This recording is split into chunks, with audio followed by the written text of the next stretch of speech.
revenir sur cet article sur lequel nous sommes passés un peu rapidement hier, parce que visiblement ça avait l'air d'être votre souhait.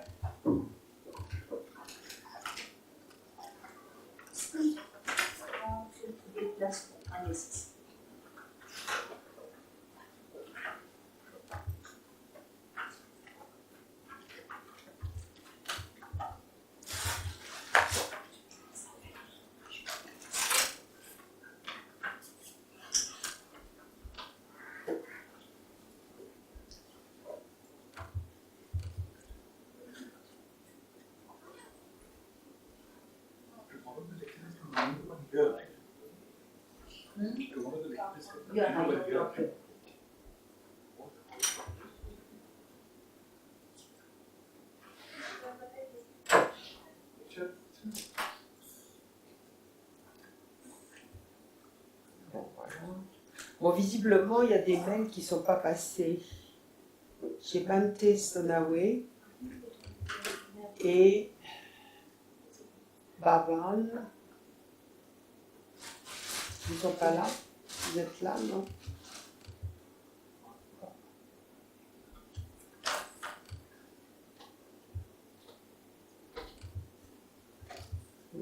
Parce que j'ai envoyé des mails à tout le monde et visiblement, je ne veux pas dire que vous écrivez mal, hein, mais il y a des écritures qui ne sont pas toujours faciles à déchiffrer. Quelquefois, bon, j'ai eu des petits problèmes, donc je vais ressortir les listes et je peux les corriger. Je voulais le faire avant la dernière minute pour pouvoir, voilà. Donc,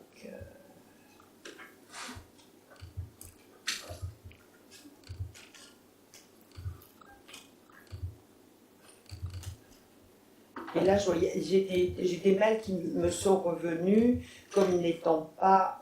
alors donc, j'ai ce mail-là. Alors, voyons voir.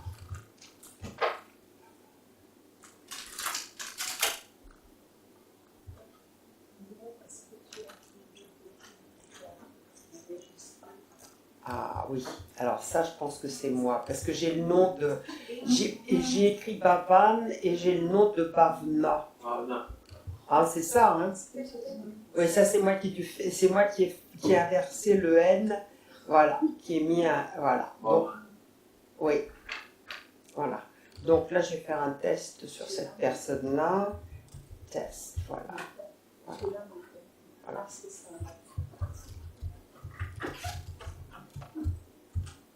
Voilà, et je l'envoie. Ah, ça part pas. C'est vrai que ça part pas d'ici. Je n'arrive pas à envoyer les messages d'ici. Bon, ça partira ce soir de je sais pas où. Et l'autre, c'est... Oui, ça partira pas, on va essayer plus tard. Et l'autre, c'est...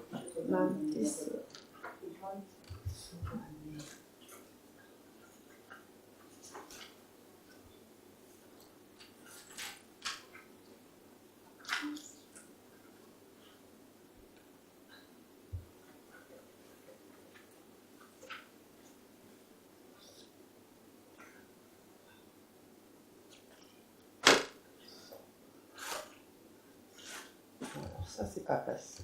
Ça correspond à ce que j'ai pourtant. Est-ce qu'il y a quelqu'un ici qui s'appelle, parmi les présents actuellement, Mante Sonawane? Non. Elle n'est pas là. Elle n'est pas là. Elle va venir tout à l'heure. Ouais. Bon, faut que je vérifie son courrier parce qu'il m'est revenu comme étant pas bon. Voilà.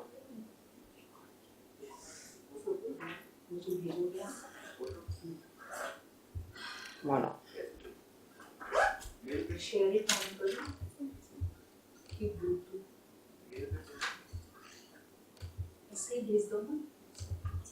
Bon, je laisse ça comme ça pour le moment.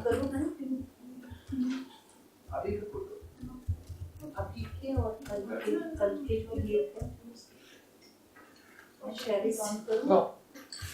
Allez, on passe, on regarde un petit peu ce texte ensemble là.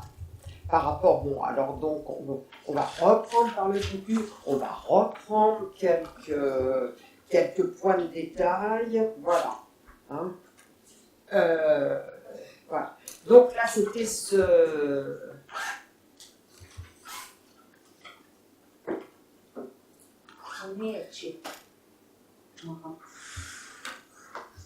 Voilà. Ça y est, vous avez fini, vous avez réussi à faire vos envois.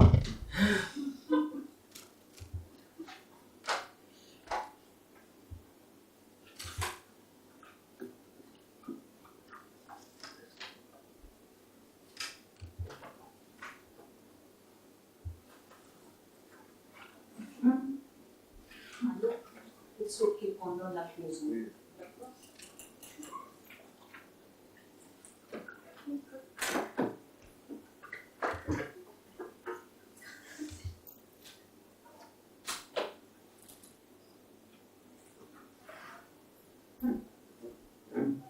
Qui n'est pas là encore? Jessica? Ouais, il manque pas mal de monde. Ouais. Mira. Ouais. It's called Mira. Ouais.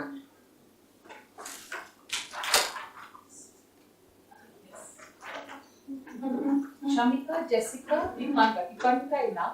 Shamika, Jessica. Mira's Bon. Alors, donc, on reprend donc le texte qui donne l'idée, vous vous souvenez, de langue repère. Ça, c'est quand même quelque chose d'important parce que c'est vous qui allez fixer ces repères. En fait, c'est en traduction, c'est au traducteur d'évaluer, si vous voulez, le repère et l'endroit où il se situe. Donc, je reprends ce que nous avons déjà dit hier, mais c'est très vrai, il faut que je me mette ça sur le... Voilà, je ne sais pas y échapper. Voilà. Ce qu'on a dit hier, oui, à savoir que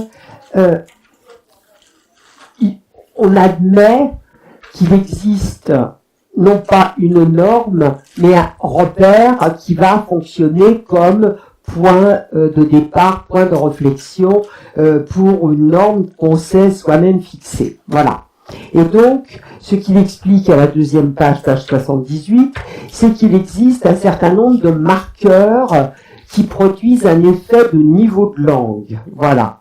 Hein. Et là, bon, il vous donne en référence un ouvrage de Claude et Jean de Manueli, et avec comme référence de niveau populaire, courant, familier, soutenu. Voilà.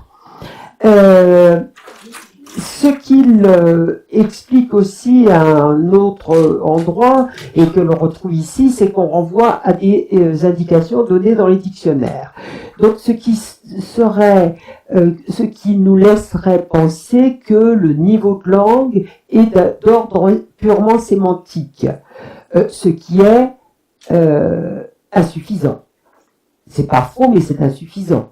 Parce qu'on peut avoir un niveau de langue comme dans les niveaux qui donnent populaire ou courant, qui va se manifester non pas lexicalement, mais dans des structures de phrases qui vont être très simples, hein, simplifiées, voire fautives, voire utilisant des tournures comme quelquefois j'en ai entendu et qu'on le retrouve sous la plume de certains écrivains pour refléter un mode de parler, où les gens vont utiliser un double subjonctif sous la forme, par exemple, hein, ça m'étonnerait qui viendrait, un double conditionnel, pardon, ça m'étonnerait qui viendrait, qui est une faute en de grammaire, hein, puisqu'on va avoir le conditionnel ça m'étonnerait qu'il vienne.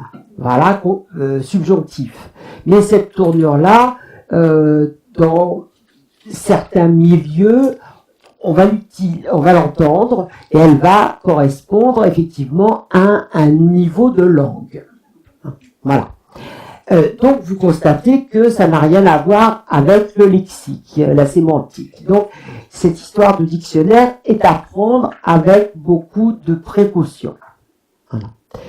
Parce qu'on va avoir des gens qui vont avoir une manière de parler extrêmement sophistiquée, voire même avec un accent très sophistiqué. Hein, d'ailleurs, bon, quelquefois, il y a même des personnes qui vont s'amuser à imiter, vous voyez. « Oh, mais vous comprenez, je ne souhaiterais pas du tout qu'il me botte le cul comme il le fait d'habitude avec... » Voilà. Et on va introduire le botter le cul tout à fait populaire, dans une phrase qui sera à la fois une manière de parler sophistiquée, une syntaxe sophistiquée, et bon, voilà. Et donc là, on aura, au point de vue de la traduction, d'ailleurs, un phénomène intéressant qui va marquer un décrochage. Voilà. Là, il sera lexical, d'autres fois, il pourra être grammatical, et quelquefois dû, alors aussi, ça c'est très très curieux, là c'est difficile à analyser, on s'aperçoit qu'il y a quelquefois des décrochages qui paraissent être des décrochages de niveau de langue, alors que ce sont des régionalismes. Et moi, je me suis rendu compte, notamment de ça au niveau de l'utilisation du genre masculin et féminin. C'est-à-dire des mots changeaient de genre. Et j'avais entendu ça, si vous voulez, là où j'ai été interpellée, c'est que je l'avais entendu utilisé chez des personnes qui avaient un niveau relativement bas de français, un peu dans des régions rurales de France, et j'ai entendu les mêmes choses chez des personnes très cultivées. Voyez, les mêmes utilisations, les mêmes usages faux dans la grammaire française. Donc à partir de là, je me suis posé des questions, j'ai cherché et je me suis aperçu que c'était une déformation régionale. Voilà. Et ça, c'est bon. Quand on est traducteur, c'est des questions qu'on peut être amené à se poser. Alors, donc voilà les marqueurs. Alors ensuite, toujours page 78, dans le paragraphe suivant, il fait allusion à des recherches anglo-saxonnes qui font intervenir 3 éléments, qu'on appelle field, tenor and mode.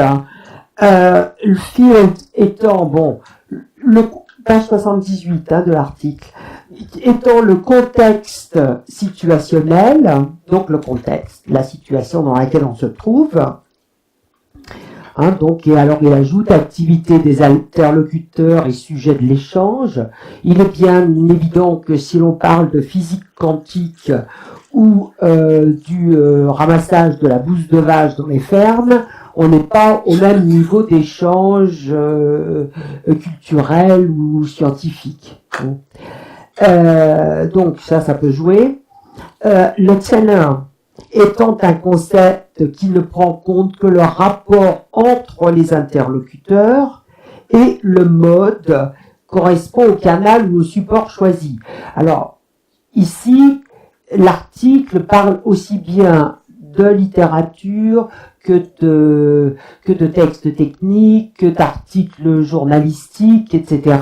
Donc, c'est ça, le support, le canal, c'est celui-là. Voyez. Mais même si l'on ne s'intéresse qu'à la littérature, selon le type de littérature, on va avoir un mode qui va être totalement différent. Alors, donc là, comme le premier qui prenait surtout en compte les éléments lexicaux comme éléments de niveau de langue, là, ce repérage du contexte situationnel, des rapports entre interlocuteurs et du support, sont l'un et l'autre, représentent des approches partielles. C'est-à-dire que ces éléments-là, individuellement, ne suffisent pas à déterminer un niveau de langue. Un seul de ces éléments n'est pas suffisant. Il peut être nécessaire, mais il n'est pas suffisant. Alors, c'est pour ça que Lance Hewson, quand on passe à la page 79, propose encore de dépasser les limitations que supposent ces points-là, en parlant justement, en évoquant ce qu'il appelle la suite logique du modèle, c'est-à-dire que à partir du moment où on établit un repère, un modèle, il y a normativité et attente. Normativité, c'est-à-dire la mise en place d'une norme, donc, et à partir de cette norme, une attente. Alors ça, c'est d'autant plus important que la norme varie.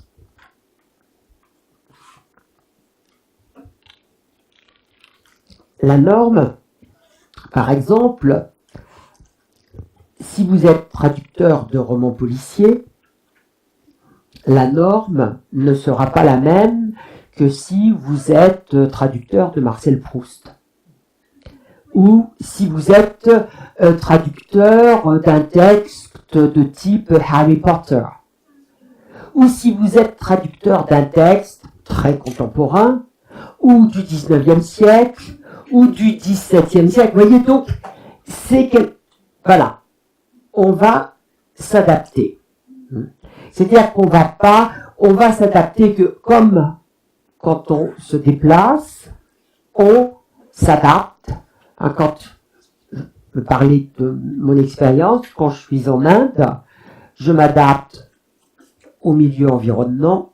C'est-à-dire que je ne vais pas m'habiller comme je m'habillerais à Paris, ou comme je m'habillerais, je sais pas, parce qu'il fait chaud, dans une station balnéaire où on va à la plage se baigner, on va mettre un maillot de bain et à Paris, enfin j'exagère parce qu'on fait quand même pas ça. Enfin, vous voyez, voilà, je m'adapte au milieu. J'adapte je vais pas chercher à manger comme chez moi. Vous voyez, on s'adapte. Vous voyez, c'est ça.